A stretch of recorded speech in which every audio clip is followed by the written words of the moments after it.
Greetings, Mavericks and new viewers.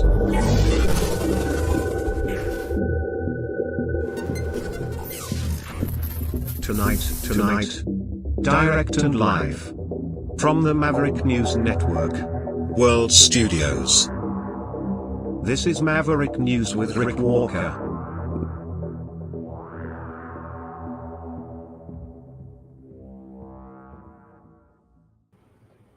Welcome back, everyone, to the Maverick News Channel. What a weird night it has been. A weird 24 hours. We have some pretty weird news, tragic news in some cases to share with you. Specifically, the collision of that ship into the Brooklyn Bridge and 2 people dying. We'll update you on that. Joe Biden has been diagnosed with cancer, and that looks like it is pretty serious. MAGA, to some degree, is turning on Trump, and some people in his administration will tell you why. It's sort of focused in some particular areas over a few particular issues, and it really kind of it was highlighted today, I think, in an interview with Kash, Patel and Dan Bongino on Fox News. We'll show you some of the highlights. Also, Mark Carney now saying that he will table a budget this fall. So that's a little bit sooner than he was indicating before. We were looking at early next year in a financial statement in the fall. Now it looks like it's going to be a full-blown budget. We'll get his comments or bring you up to date on that as well. And what else do we have for you tonight? Yeah, I think we're going to give you a little bit of an update on what's going on with that ostrich story out in British Columbia and that protest. So stay with me. We have a lot of strange news and important news to cover with you tonight. I'll be right back, and we'll begin looking at today's top news stories on the other side of this.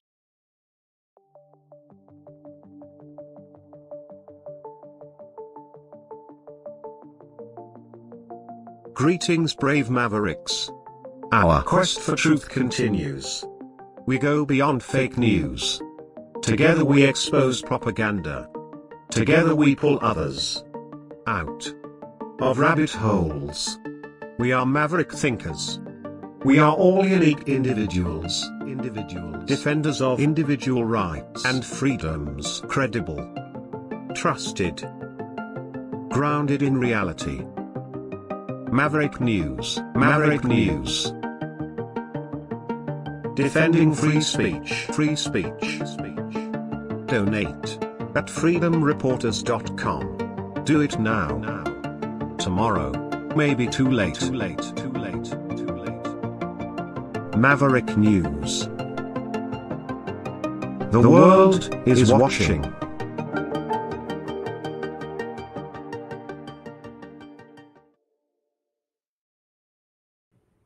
People also, I think, commenting since last night and messaging about my budgie that I had when I was a kid. I'm getting some criticism over that, so I will comment on that at the end of the program.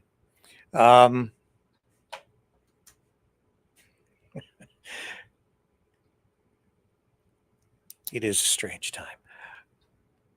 Let's begin with the ship story. Stunning, this just tragic story rocking New York and really much of the world tonight. A Mexican Navy training ship collided with the Brooklyn Bridge, leaving 2 sailors dead. And really, the community of New York in shock. We have video. Let's take a look at what happened.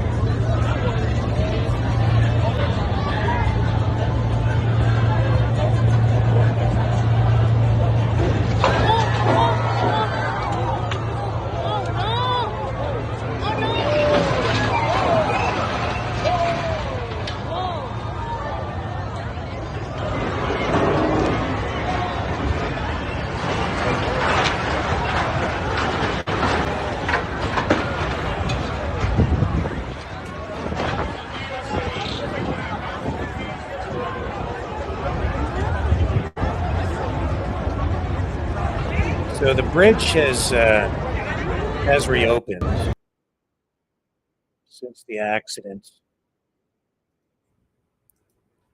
It's open now. Mayor Eric Adams says that a mechanical failure stripped the ship's captain of control, causing its masts to smash into the 142-year-old bridge linking Brooklyn and Manhattan. Mexico's Navy confirms 2 of the 277 crew on board this training vessel and cadets perished, 22 others injured. They were standing on the masts. And of course, this has lit up social media, viral videos like the one you just saw, drawing many people to the East River to witness the wreckage in the aftermath. We have other footage here tonight as well that we can share with you. Here's a more elevated angle. Crash into the Brooklyn Bridge. Hmm? It's totally crashing. Look. Look, the sails are hitting it. Look. Oh my god. Oh my god. What is going on? Oh my god. What is going on? Crash into the Brooklyn Bridge. And there is a report tonight from Associated Press saying turbulent waters may have contributed to the crash. But the whole thing remains under investigation. Here's another angle for you.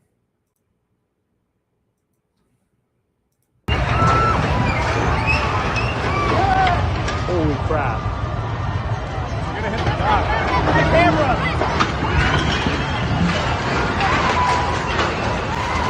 What is going on? Oh, what?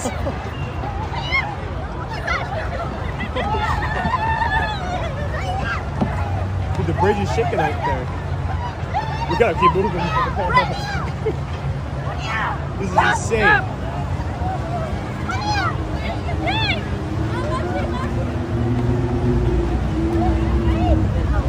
Holy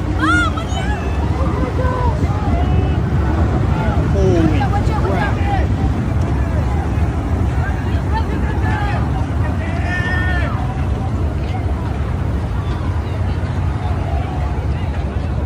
Dude, there's people up there.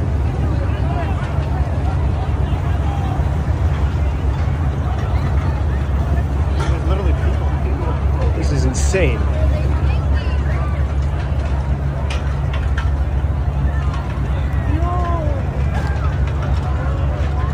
You can see people hanging from the masts. Of course, the sailors were standing on those as part of a display, a demonstration. Wow, it's part of Mexico's bicentennial of the Consolidation of Independence Sea voyage. And it was in New York for a cultural exchange before heading to Iceland. The NYPD, National Transportation Safety Board, and Mexican authorities are investigating. Mexico's president has expressed gratitude to the mayor of New York. Sorry, the phone's ringing. I'm not answering it because I can't, because I'm on here with you. And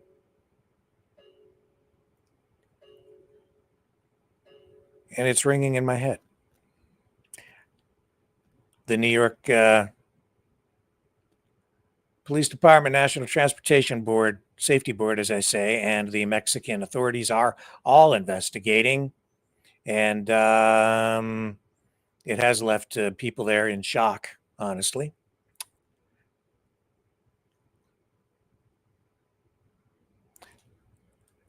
So that was distracting. Again, as I had that ringing in my head, I do apologize. Difficult to think when you have 4 or 5 things all going on at once. Let me take a little break, get my thoughts back together and get realigned here, and we'll continue with today's top news stories.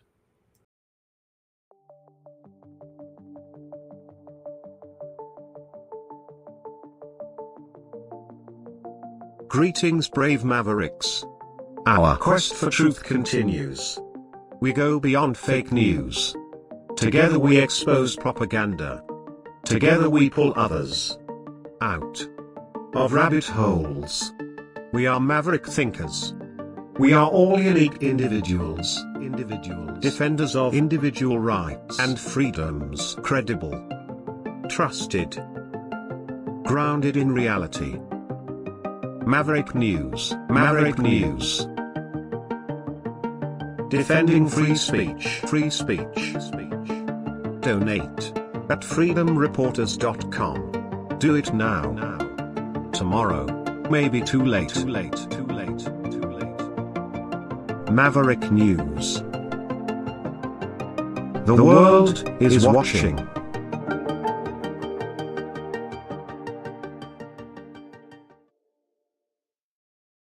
Okay, we're back. Joe Biden has been diagnosed with aggressive prostate cancer.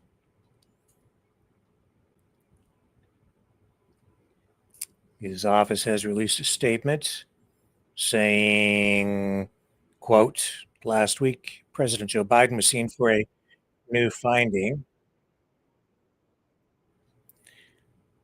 of a prostate nodule after experiencing increasing urinary symptoms. On Friday, he was diagnosed with prostate cancer characterized by a Gleason score of 9, grade group 5, with metastasis to the bone. It goes on and says, while this represents a more aggressive form of the disease, the cancer appears to be hormone sensitive, which allows for effective management. The president and his family are reviewing treatment options with his physicians. So this Gleason score of 9 does indicate a high-grade aggressive form of prostate cancer. And it also suggests the cancer cells look very different from normal prostate cells and will probably be growing and spreading quickly. This is the highest risk category, grade group 5. And of course, reaction to the diagnosis has begun to roll in, with even Donald Trump saying he's saddened by Biden's diagnosis. He was on Truth Social saying that, well, here, let's go to Truth Social, and we will find exactly what President Trump says about this tonight.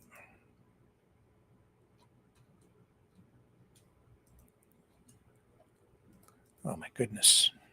Okay.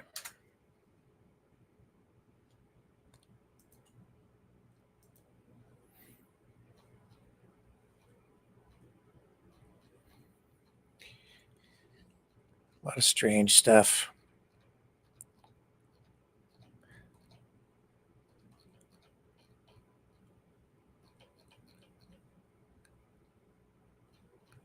Well, I'm sorry. The phone going off in my head again. Let me I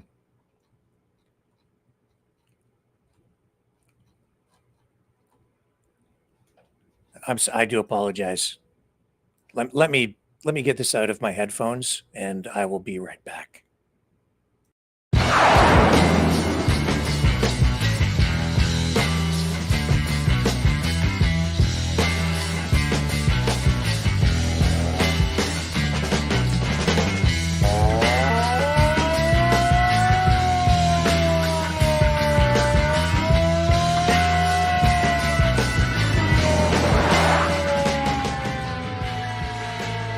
Maverick News. Fighting for freedom. Okay, we've got it. So here's Trump's post on Truth Social with regard to Biden. He says, Melania and I are saddened to hear about Joe Biden's recent medical diagnosis. We extend our warmest and best wishes to Jill and the family, and we wish Joe a fast and successful recovery. And then Hillary Clinton, right below that, just as a matter of note, criticizing Trump for this jet that has been being, Qatar is trying to gift it to Trump, and then it would be left so he could use it as Air Force One. Although I don't know if it would even be worth it if it's just going to go to the presidential library afterward. I don't know how long it would be used as Air Force One. Anyway, this monstrosity of a jet, which apparently had been, I didn't even know this initially, but this jet has been up for sale since something like, I don't know how many years, 2013 or something in that range. They can't seem to give the thing away because it's so big, so monstrous, and so gaudy with its adornments of gold inside, and it just costs so much to operate it, apparently, that the Qatari government could not give the thing away. But Hillary Clinton is saying no one gives someone a $400 million jet for free without expecting anything in return. She says, be serious. And in fact, that segues into our next story this evening, which is all about that and a few other stories of note that have, I think, developed. Well, not think, it's pretty clear it's creating cracks in support for Trump within the MAGA movement, because this jet story in itself is raising some real eyebrows with MAGA supporters, as highlighted by this Times correspondent from Britain who covers the White House and is featured in this Times radio interview, making note of what's going on within the MAGA movement, saying that MAGA is now beginning to, well, in the words of this news organization, the Times, they're saying they're seeing, to some degree, MAGA faithful turning on Trump. Here, I'll just let a little bit of this roll to give you a little taste. Certainly in Washington, the thing that most people are talking about is the fact that the US president has said he's going to accept a £400 million jumbo jet from the Qatari government. And he has managed, which even by Donald Trump standards of shock, I think, has raised the eyebrows of some natural supporters here. So it's not just the Democrats saying, you have some Democrats that, one of the jokes going around here is, well, it took the police a long time to find Hunter Biden's laptop, but it's not that hard to find a 747 jet. Right, joining me now is our wonderful Washington editor, our new Washington editor, Katie Balls, who has been up with the larks, and Washington is waking up itself, as sometimes one wishes that it perhaps shouldn't. What's going on over there? Do we having signs now, Katie, that Donald Trump is losing patience with Vladimir Putin? I think there are some signs that he is losing patience. Well, they veer off into the Russia-Ukraine peace talks and so on. We're going to find out what goes on with that tomorrow, because Trump is supposed to speak with both Zelensky and Putin tomorrow by telephone. So we'll see how that rolls out. But back to the jet issue, cracks developing in support for Trump. I think there is some real truth to that. Mike Pence, maybe not the most popular guy with the MAGA movement, since especially the J6 incident, but here he is coming out hard against Trump on this issue. Kristen, I've never been a fan of American presidents criticizing America on foreign soil. And to have the president in Saudi Arabia questioning America's global war on terror and describing it as nation building and interventionist, I thought was a disservice to generations of Americans who wore the uniform, who took the fight to our enemy, in Afghanistan and in Iraq. Particularly giving that speech in Saudi Arabia, where 15 of the 19 9/11 hijackers hailed from, and not including Osama bin Laden, I thought was unfortunate. Kristen, I've never. And he's also come out hard against come out hard against Trump taking that Boeing jet too. Oh, hang on a sec here.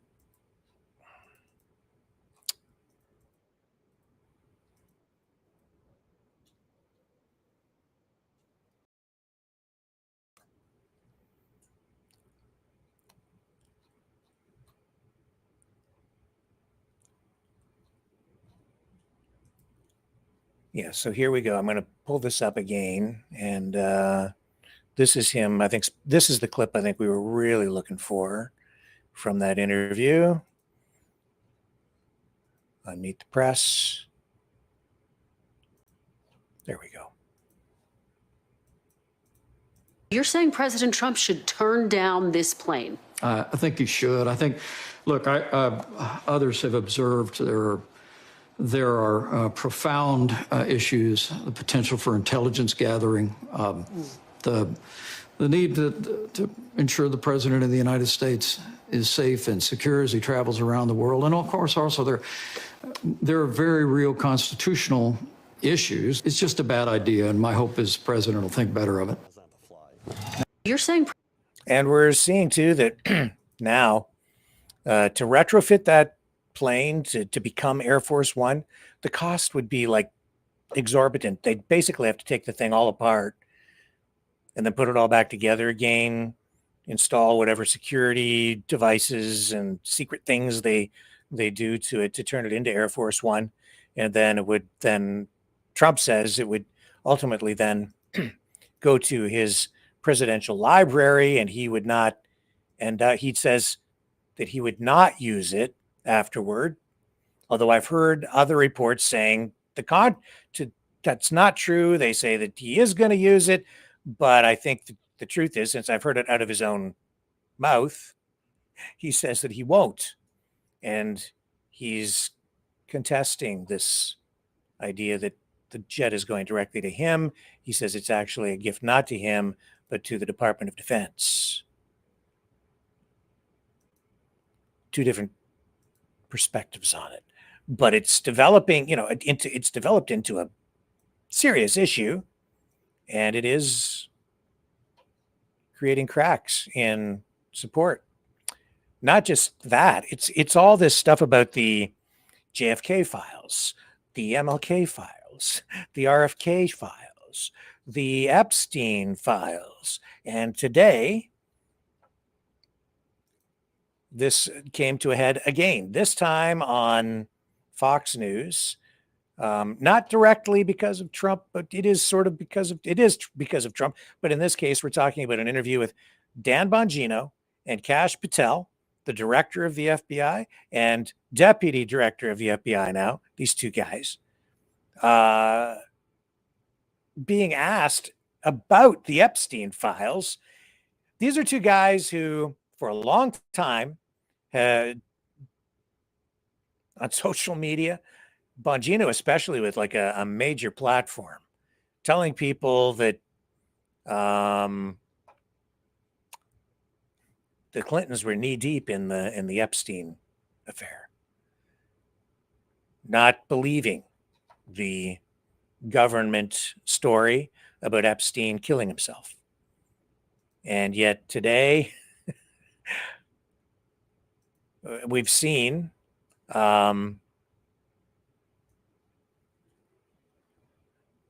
these two guys now come out and say they've seen the files, and they're now saying, yes, that Epstein did kill himself. But this isn't sitting well with a lot of MAGA supporters. Let's get you the clip here. Okay. All right. I'll play you the clip. And these guys making headlines.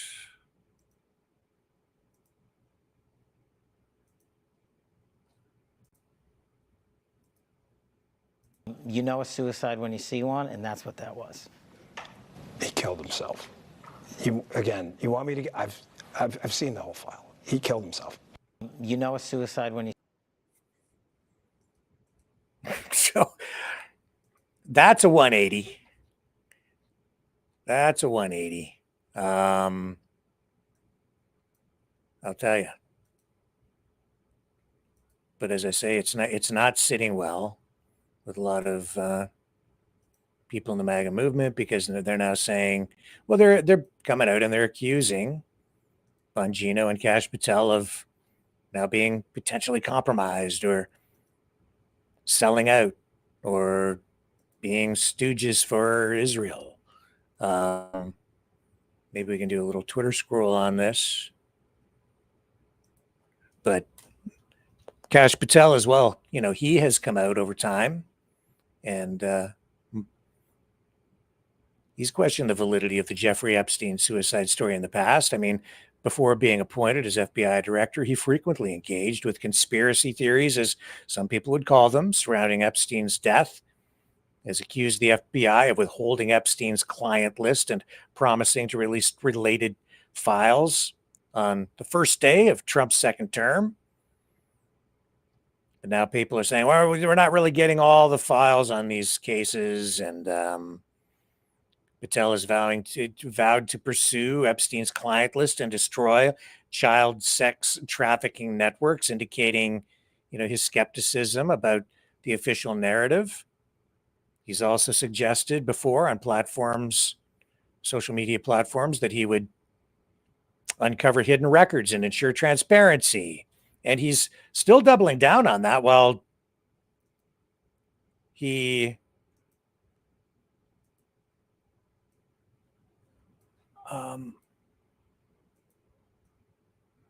still doubling down on that, promising like a new wave of transparency in this interview on Fox.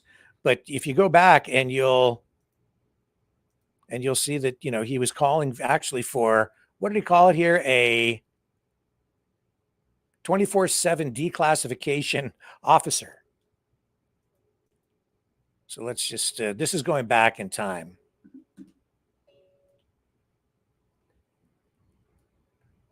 And this person keeps calling me. Okay, here we go. 24/7 declassification office, whatever you want to call it. Transparency, truth, whatever, I don't care. Sits in the White House, reports directly to you, and you take incoming from the United States of America. I want JFK. I want the 9/11 files. I want this. I want that. All the FBI, and this is a tool, this is something we didn't cover. What the deep state uses the most to cover up their corruption is an illegal application of the classification system. Remember the Lovebirds text from, this is a beauty, the Lovebirds text from FBI, DOJ land, Russiagate, Strzok and Page were texting each other. They were running the Russiagate investigation against Trump. They were the head of the counterintelligence unit at the FBI. And they're having an extramarital affair together. Can't make this stuff up. They're sending each other texts about how much they hate Trump and are going to create an insurance policy to stop Trump. Then we finally find those text messages. You know what the FBI and DOJ do for like a year? Redact them to congressional investigators and congressional men and women running the oversight of their agency. That's just one example. But it gets even better. Here's the deep state full circle. Just last week, do you know what Strzok and Page received from the Department of Justice? What? A $1.5 million payout to settle a lawsuit that Strzok and Page brought for the improper disclosure of their personal text messages on FBI phones. And the DOJ just rewarded them. They broke the law. They broke the chain of command. They broke every regulation there is in the FBI. They weaponized the system of justice against a political target they hated. We found those text messages, and we got them declassified finally in full when I became Deputy Director of National Intelligence. And the world has now seen them, and they can read them. And that's the best form of transparency. That's why I want this 24/7 declassification office.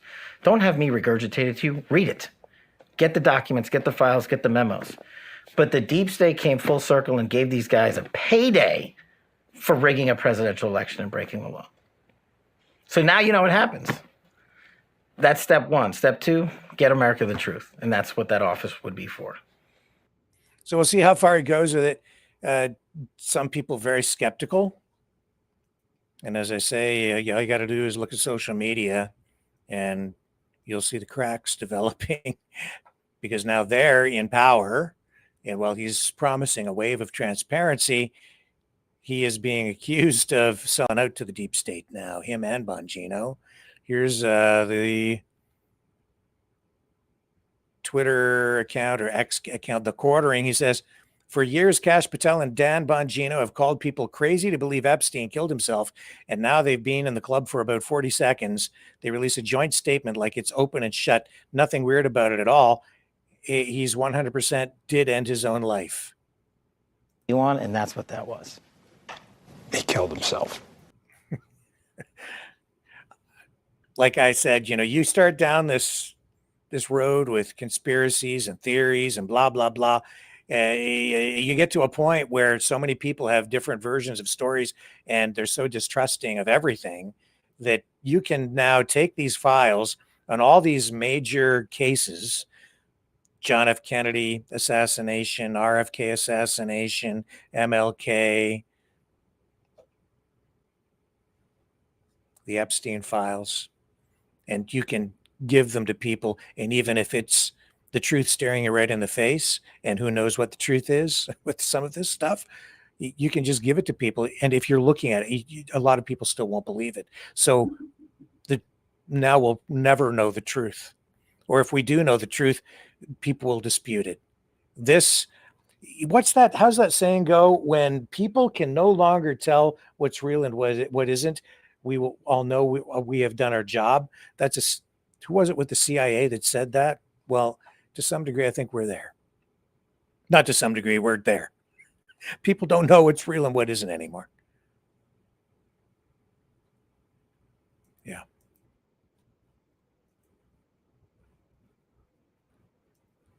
So, and it's not just this file. It's all these files.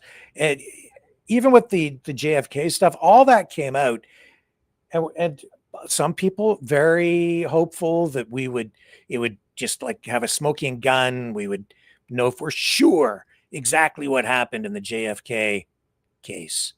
And we're no further ahead than we were before the final documents were released. And some people believe that there's still stuff that's being suppressed. We're never going to get any closer. I don't think. And the Trump administration in a bit of a, well, they're in a bit of a bind here because they're trying to govern. If Bongino and Patel are really trying to bring truth forward, here you are, maybe, but people don't believe it. So when you spend that much time casting doubt on the system yourself, now you're in charge, you come out and you reach the same conclusion as the people before you on a particular file, and people are like, oh, you're selling out. Okay, well, good luck governing. It's a very difficult time.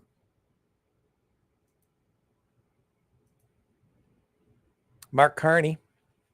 Last night we talked about him not tabling a budget now that he's elected. And the information that was current as of last night was that there wouldn't be a full budget until sometime early in the new year, next year.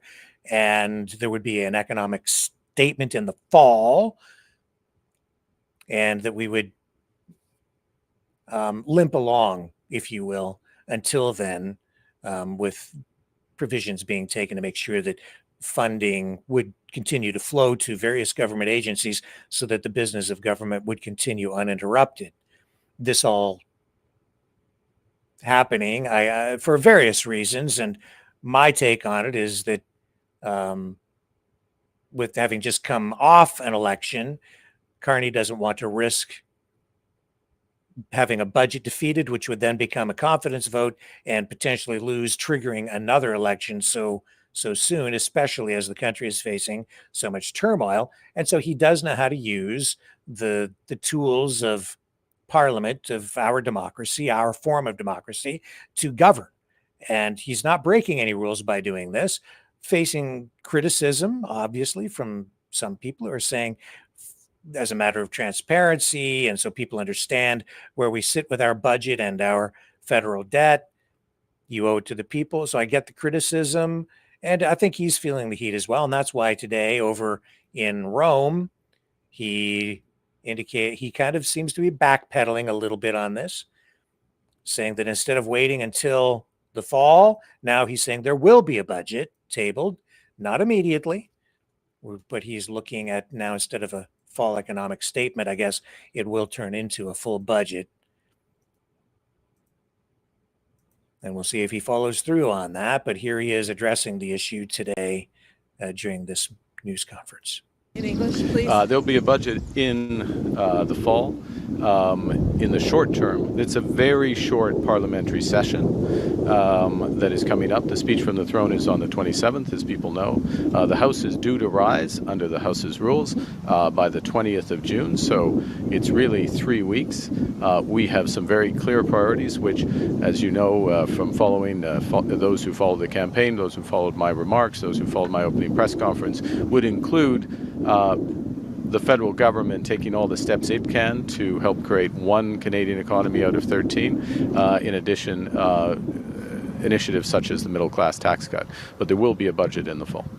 Abigail Beeman, CTV News. To that point, with your economic experience as a former governor of two central banks, why not present Canadians with a budget at the very first opportunity? Well, this is in fact based on my economic experience. There is not much value in my judgment, and it's considered judgment, and it's judgment based on experience, that there is not much value in trying to rush through a budget in a very narrow window, 3 weeks, with a new cabinet, effectively a new finance minister, just reappointed, but a new finance minister, rush that through, for example, in advance of the NATO summit, which happens after Parliament rises. So the NATO summit, 23rd, 24th, that is going to be a very important event for the security of Canada, but also it will have fiscal implications. It will have budgetary implications for Canada. That's one example. To have a budget before we substantially advance further our discussions with the Americans with respect to our economic partnership, to have greater clarity around that. I'm not saying we'll have perfect clarity, but to have greater clarity around that. Again, that's another factor. A third factor, one of the things that we emphasized and are working on from the start of this new mandate is improving the efficiency of government spending, looking where we can reduce costs at all possible, and improving the productivity of the public sector. We are launching that those set of initiatives, having greater visibility on that as we prepare a budget. All of those three factors, so defense spending, the economic outlook, including the tariff relationship with the United States and the efficiency, all of those coming together, we will have a much more comprehensive, effective, ambitious, prudent budget in the fall. You do these things right, and that's what we're going to do. In your opening comments, you mentioned a meeting with the American Vice President. How did that meeting come about, and what do you hope to discuss today? It came about, we exchanged texts. We both knew we were going to be here. We agreed to meet, and it's later this afternoon. There's a wide range of issues to be discussed, recognizing the government's responsibilities. I think one of the things that will be top of mind will be the situation in Ukraine, which is very fluid. I met with President Zelensky. The Vatican has begun to play a bit of a role in that as well. It's been a topic of conversation in every single discussion I've had. I expect it will play an important role in the G7 that we will be hosting in a few weeks' time. So that is one of the examples of things we'll discuss. We will also, I'm sure, touch on Canada-U.S. economic relations as well. Thank you. So,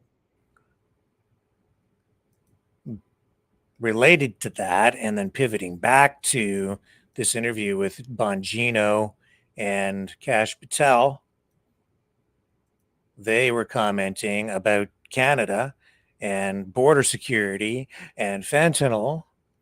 And I'm not, and these two guys, well, specifically Kash Patel with regard to this, repeating information that I don't think is really quite entirely accurate. And why do I say that? Because even the United States government itself has released information that is contradictory to what he's about to say about Canada and border security and fentanyl. And when Tulsi Gabbard delivered her report on national security, highlighting the main national security concerns for the United States, Canada wasn't even mentioned. And if the threat is as great as Kash Patel indicates here, then it absolutely would have been mentioned in that report. But I think Kash Patel maybe still is a little bit behind on the information and the truth, just as he maybe was on the Epstein file, or maybe not. You can assess for yourself. But I think that this kind of rhetoric, honestly, gets to be dangerous because it can result in governments making improper decisions, incorrect decisions, or maybe making decisions that, or maybe using narratives in order to manufacture public consent for various actions, maybe even military or police type actions. So where's all the fentanyl coming from still? Where's the trafficking coming from still? Where are all the narco traffickers going to keep bringing this stuff into the country?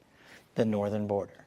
Our adversaries have partnered up with the CCP and others, Russia, Iran, on a variety of different criminal enterprises, and they're sailing around to Vancouver and coming in by air.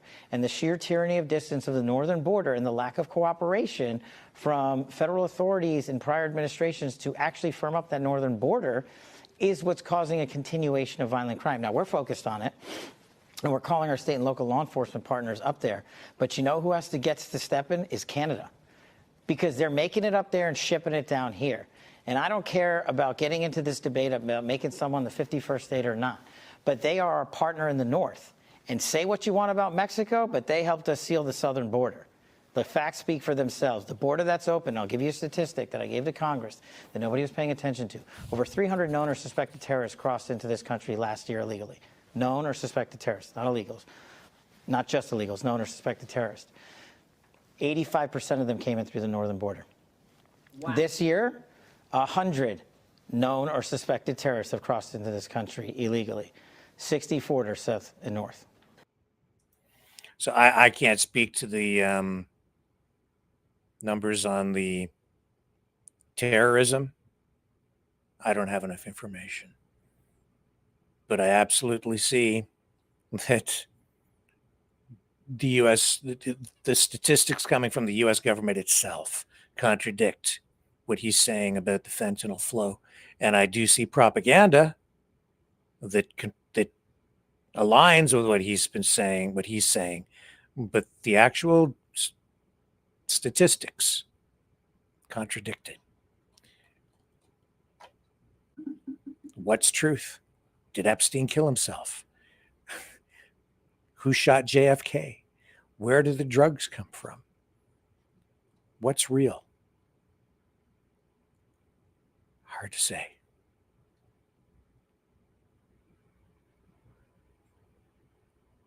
What a strange time.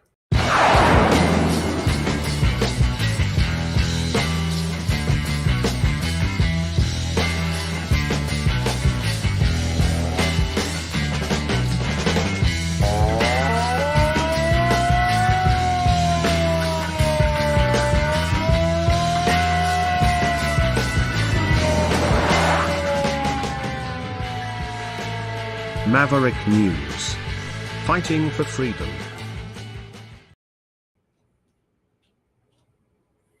Okay, what else do we have for you tonight? Don't want to miss anything too important here. We want to make sure we get everything covered. Everything on my list here. Oh, Springsteen, yeah. So Trump called. So Springsteen a couple nights ago at a concert came out and criticized Trump, said that he's corrupt, incompetent. And then Trump on social media comes out and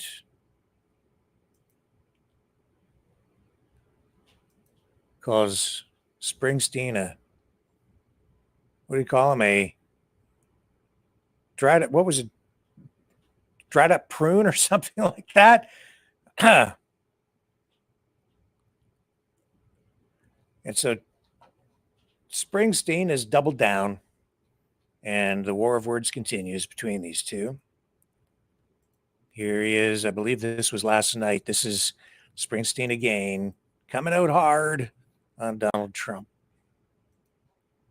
But things are happening right now that are altering the very nature of our country's democracy, and they're too important to ignore. So,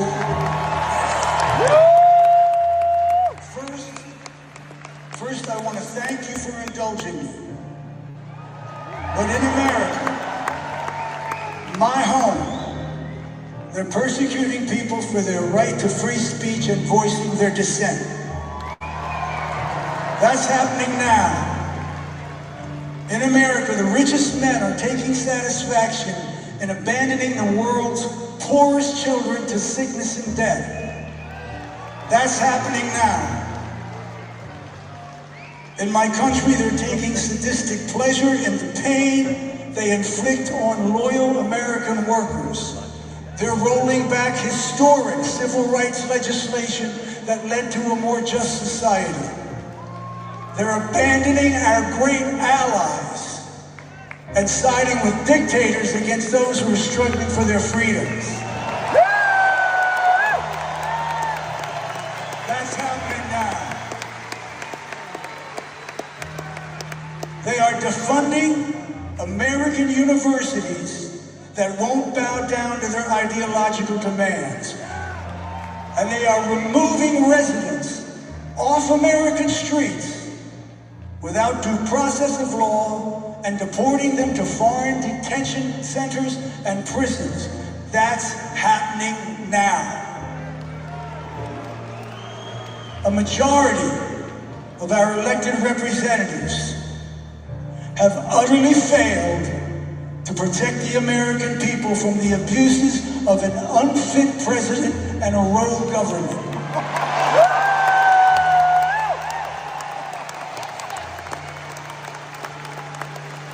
They have no concern or idea of what it means to be deeply American.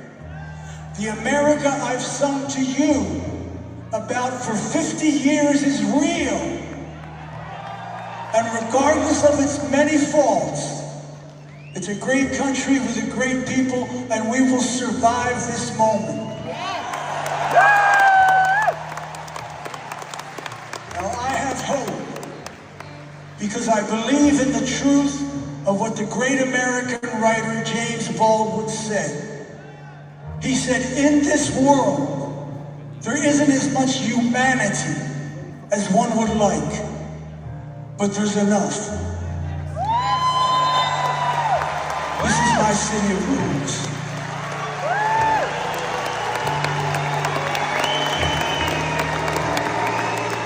One, two.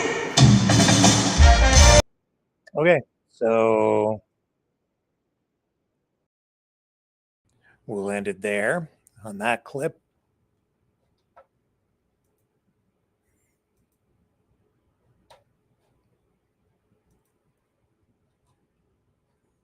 And circle back again here to the cracks developing in the support for MAGA a bit. Anyway, it's becoming apparent. I suppose it's inevitable.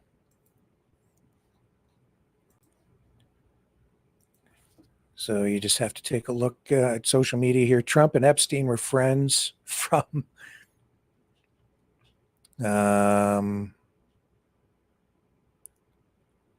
Trump and Epstein were friends. Some of these old allegations. And then I've already read you the quartering.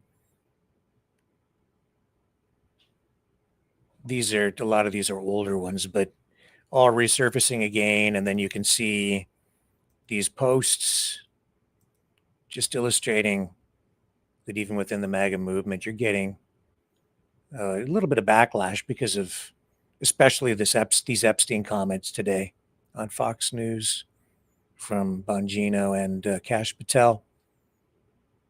Dan Bongino here saying, I haven't done any media interviews to this point because I want to keep the attention on the work. I don't work for myself anymore. I work for you. But it's important to relay to you that what we're doing, and the media can be a tool for that. That's why we chose a long form, blah, blah, blah. Don't have the rest of that here in front of me. But then Truth Volcano comes back. I have reviewed the case. Jeffrey Epstein killed himself. There's no evidence in the case file indicating otherwise. This statement by itself is enough reason for me to never believe another word that Dan Bongino says, deep state traitor. And it goes on. CB says, America is not a her. You can't even define a woman. Please resign. Dan from Hockey Dad, Dan says, continues to strategically avoid addressing the most important and most concerning problems, the J6 bad actors. And I would say that some of these criticisms are coming from not MAGA people, but anti-MAGA people too. So they're latching on to this contradiction. Previous statements saying you can't believe the FBI files, and of course he didn't kill himself, and now they're saying he killed himself. So they've just left themselves wide open, right? Atraxia says, Dan, we need a better explanation than he killed himself. That's extremely insulting to the intelligence of the people who pay your salary.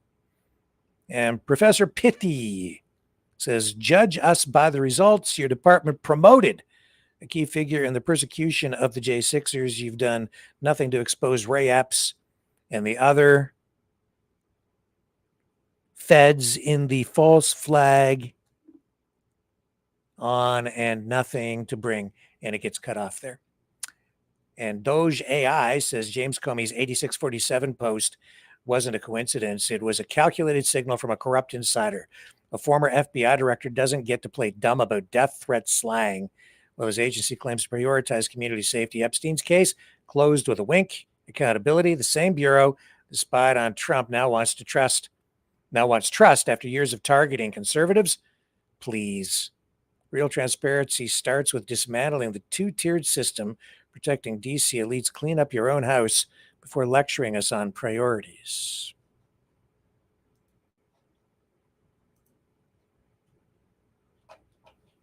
Politics. It's fun. Oh my God.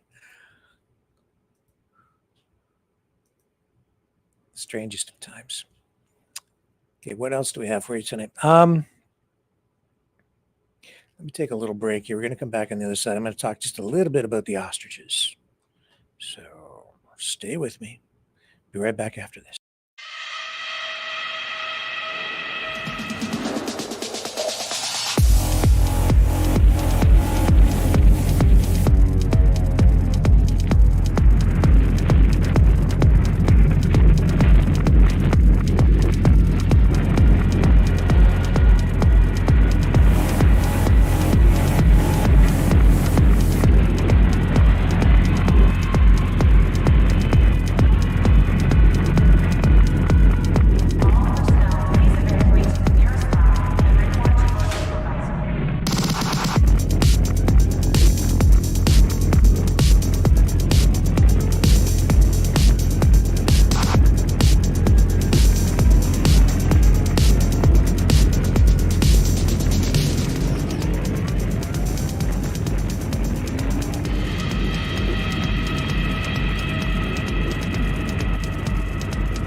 Maverick News.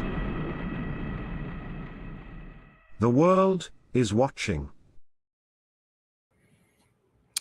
All right.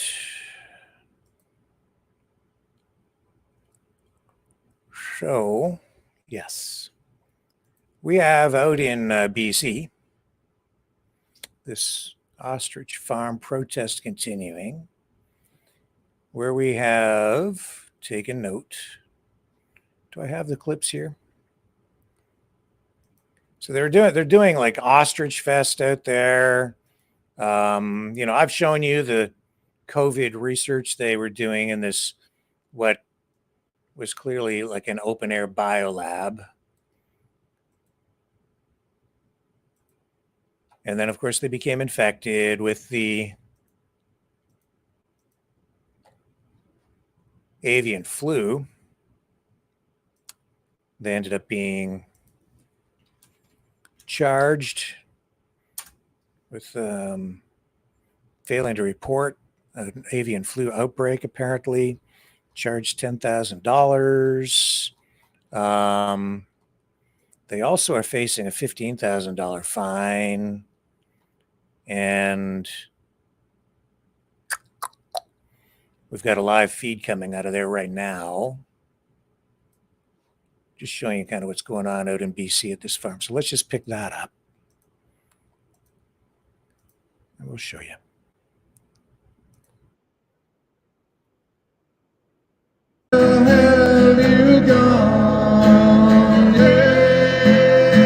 Ostrich Fest.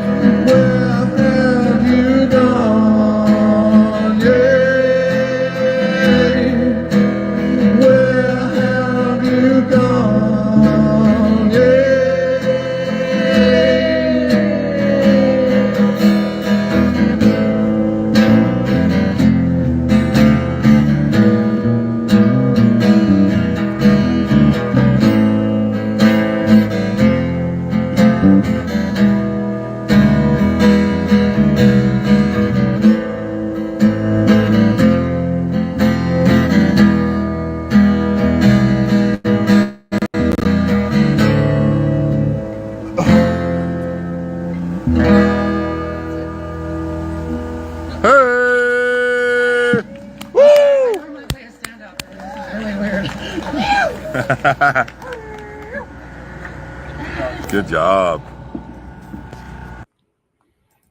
All right, so that's Ostrich Fest. They're encouraging people to go there and protest. Of course, the whole idea is get a lot of people out there. The owners are hoping that people will surround the farm and then, I don't know, do what? I'm not sure. When the CFIA and police show up. So we know, though, that, well, to kind of get a better handle on where that's going, we have, let me see if I can find it a clip here.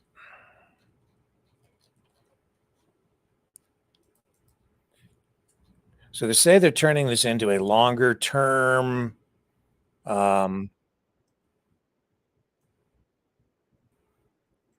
here. I'll tell you, he should Colin Big Bear tells you what they're going. Excuse me, I sneezed. Here he is talking about. I lost the clip again.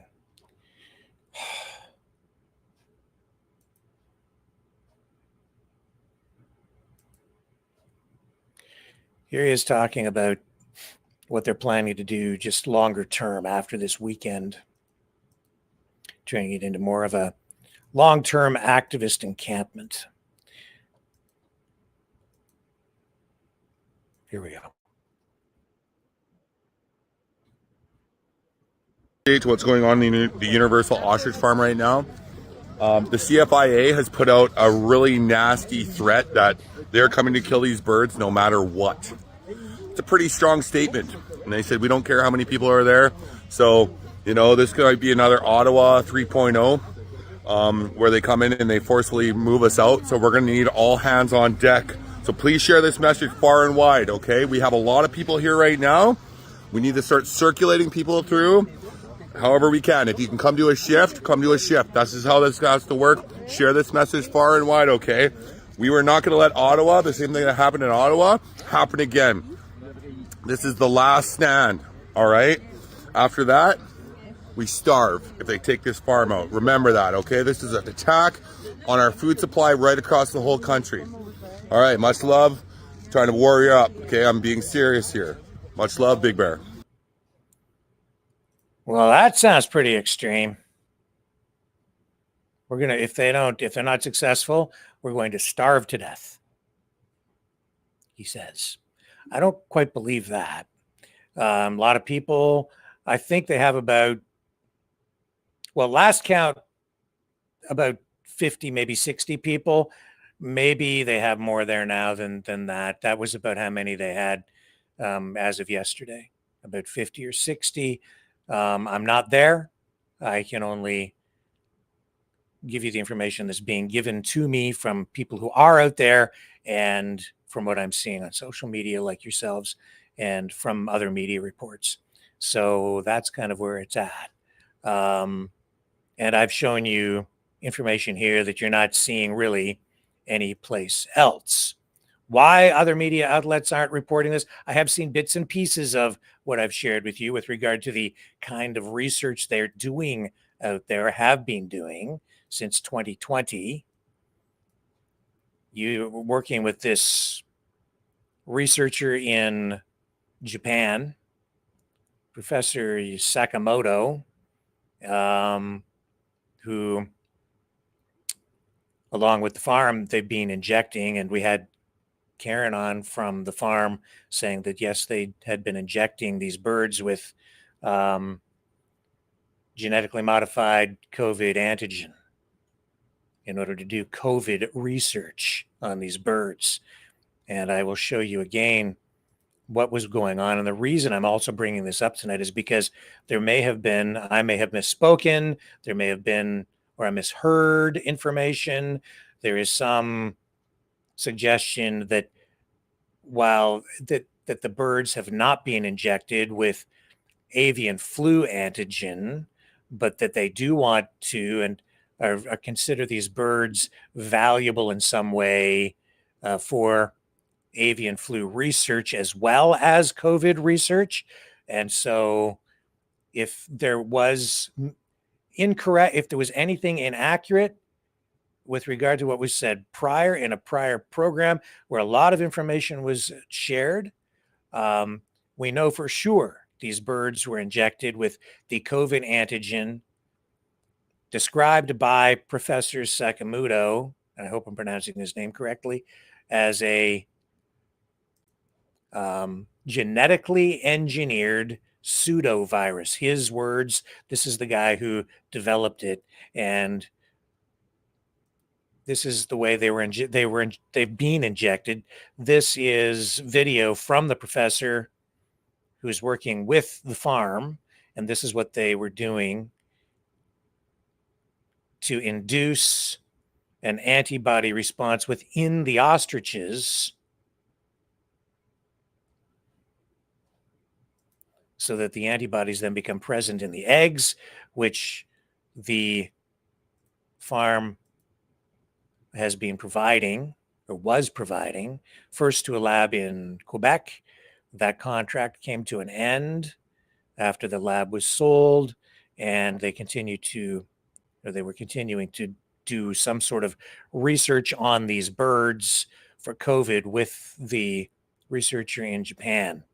And again, injecting them with this COVID antigen. I will dig in and find out more about the avian flu aspect to this to confirm exactly what has or has not been going on there. There's a possibility that the information shared previously might not have been entirely accurate on the avian flu portion of that. So I will dig deeper to confirm what has been previously reported here, because I do want to be absolutely accurate. Now, I see a lot of reports online still circulating saying that only one bird died. I heard yesterday from a streamer, and some people also saying only 2 birds died as a result of the avian flu outbreak on that farm, and that is not true. We did interview the owner, and Karen confirmed that 69 of the ostriches died as a result of the avian flu outbreak on their farm. Now, we also know that the researcher from Japan, who has been working with the antibodies, the ostrich antibodies, that they were developing products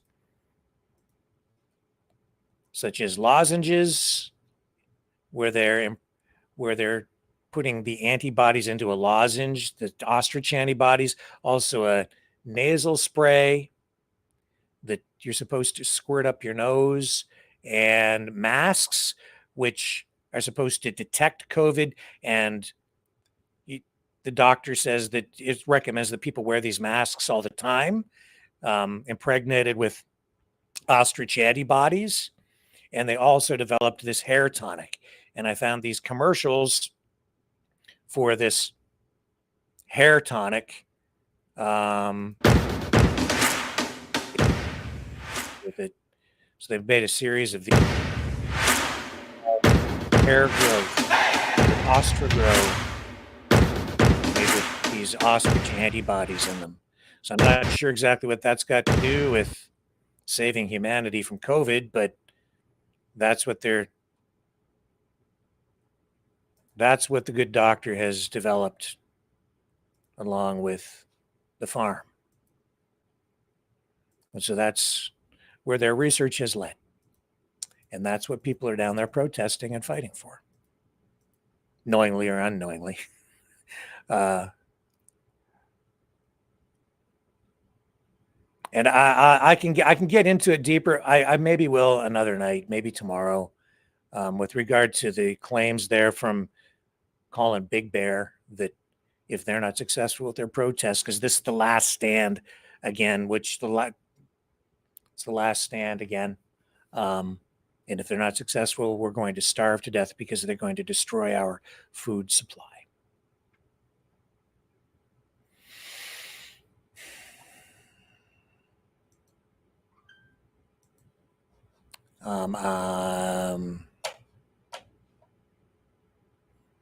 The protest ramping up a little bit, but I don't want to give it too much attention, more. Let me rephrase that. I want to give the story as much weight as I need to give it based on how much it warrants as a news story, strictly that.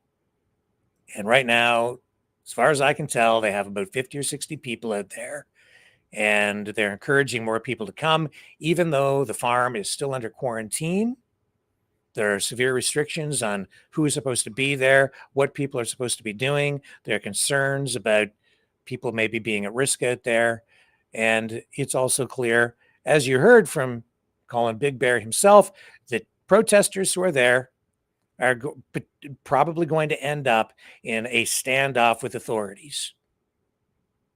We're hearing that people, if you're there and this happens, that will probably affect arrests.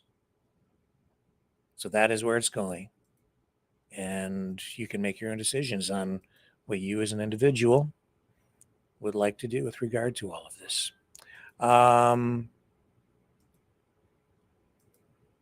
So we can get into other stuff here tonight a little bit, I guess. Let's take a little break. I'm just going to check a couple of things and I'll be right back.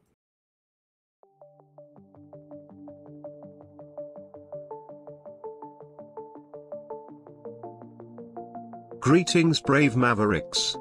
Our quest for truth continues. We go beyond fake news. Together we expose propaganda.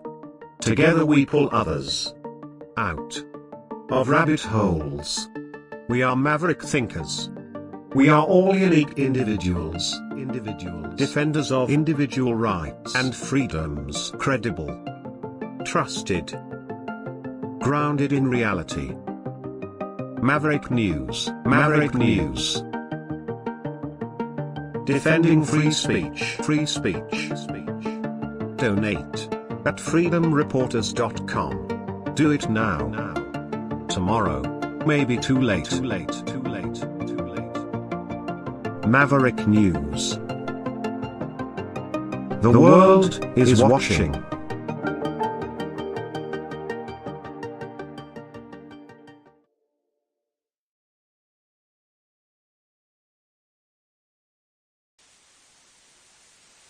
Someone very profoundly once said many years ago that if fascism ever comes to America, it'll come in the name of liberalism.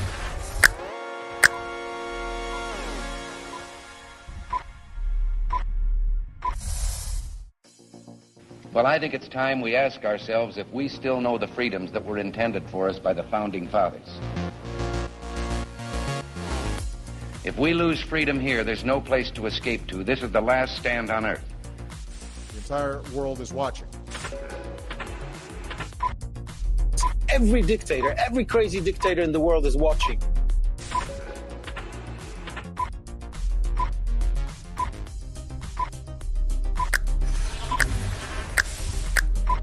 The world is watching. On TV, the entire world is watching. On social media. But the entire world is watching, and yes, they are seeing what we have apparently bravely been willing to say that others are thinking. Stand for freedom. Literally stand for freedom. Let's get this done. The entire world is watching. We're at war with the most dangerous enemy that has ever faced mankind in his long climb from the swamp to the stars. Maverick News. Maverick News. Maverick News. Let me have more control of my own destiny. The world is watching.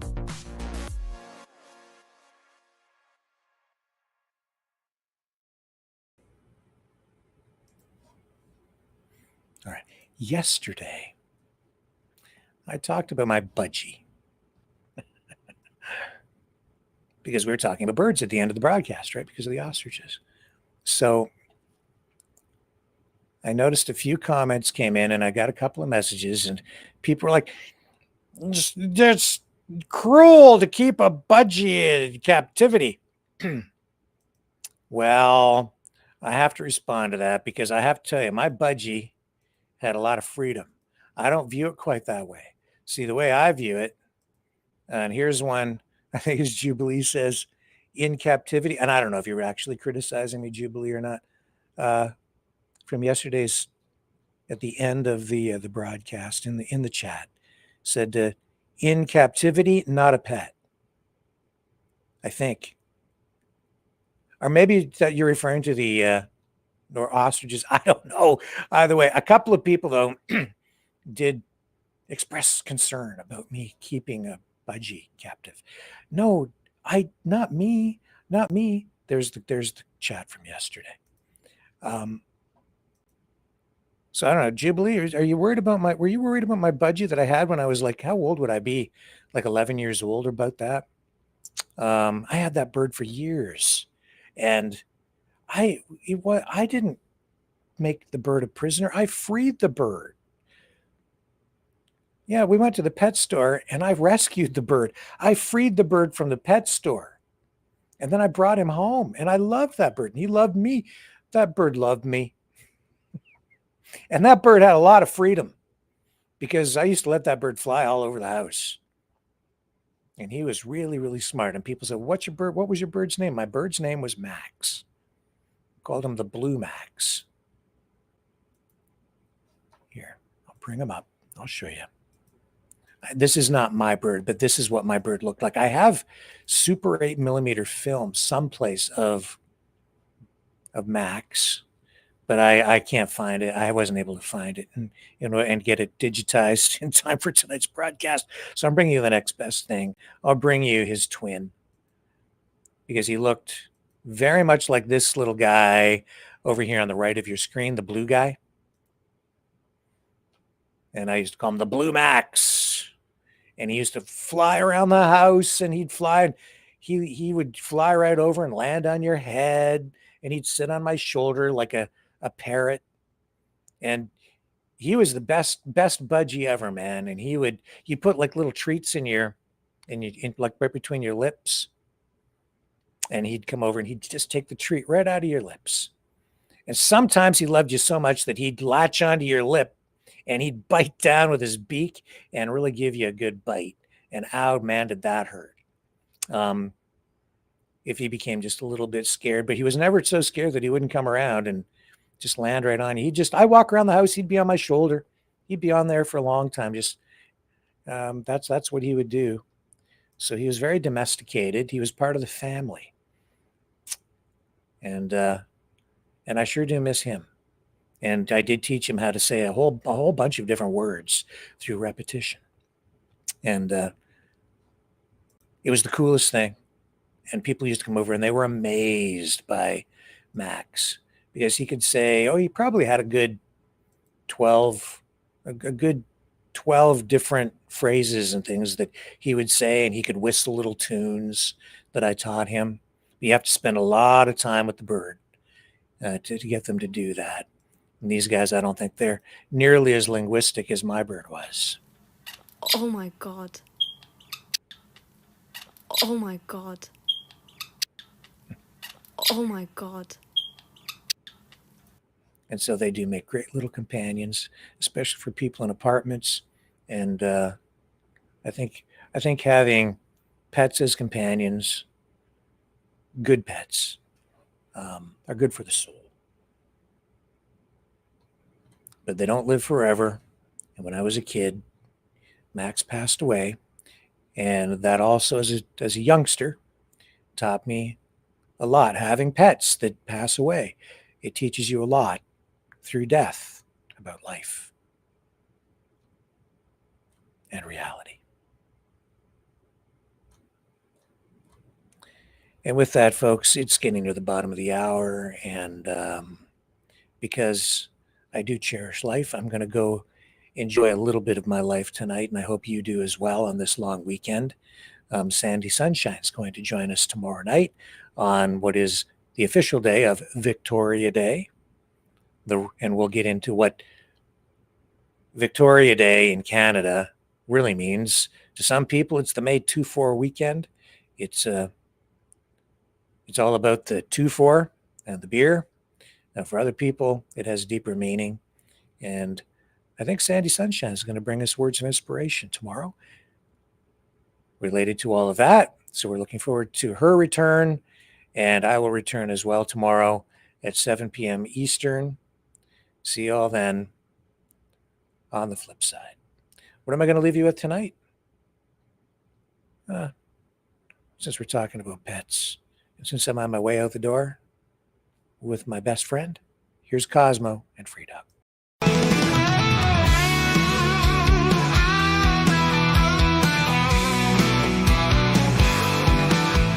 Well, I heard old Cosmo howling last night up on the hill where the moon shines so bright.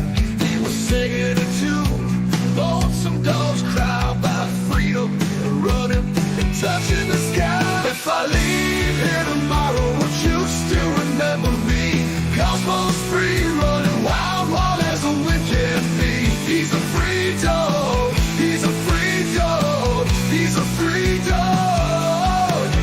Cosmo's got them paws that just itch to roam. He's chasing his dreams, he's far from home. With a heart full of love and a spirit so free, he's living his life wild and carefree. If I leave here tomorrow, would you still remember me?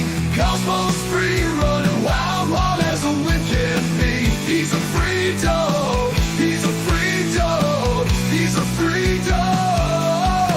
He's got the stars in his eyes, the wind in his fur, a tail that wags like it's never heard of a blur. Cosmo's on a journey, he's got no chains.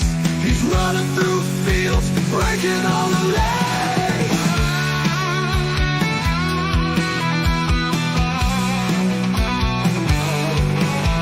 Now the night's getting cold and the sky's turning gray, but Cosmo's still out there, he's miles away.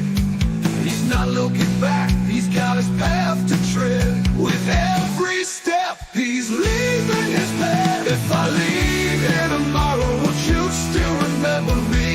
Cosmo's free, running wild, wild as the wind can be. He's a free dog, he's a free dog, he's a free dog. So if you're feeling lost, just think of Cosmo's run. Remember his spirit, his freedom, his fun. And maybe one day, when you're feeling low, you'll find your own freedom and let your spirit go. If I leave here tomorrow, would you still remember me?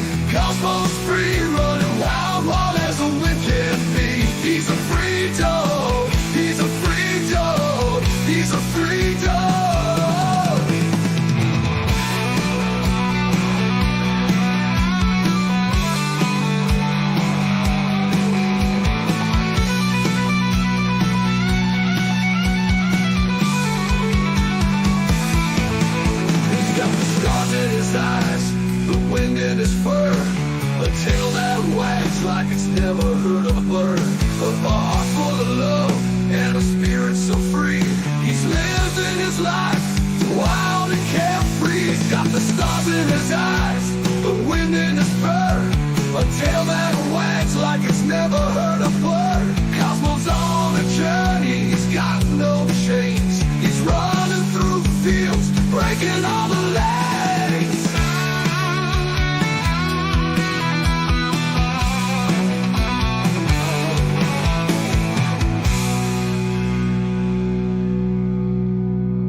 This has been a Maverick Multimedia production.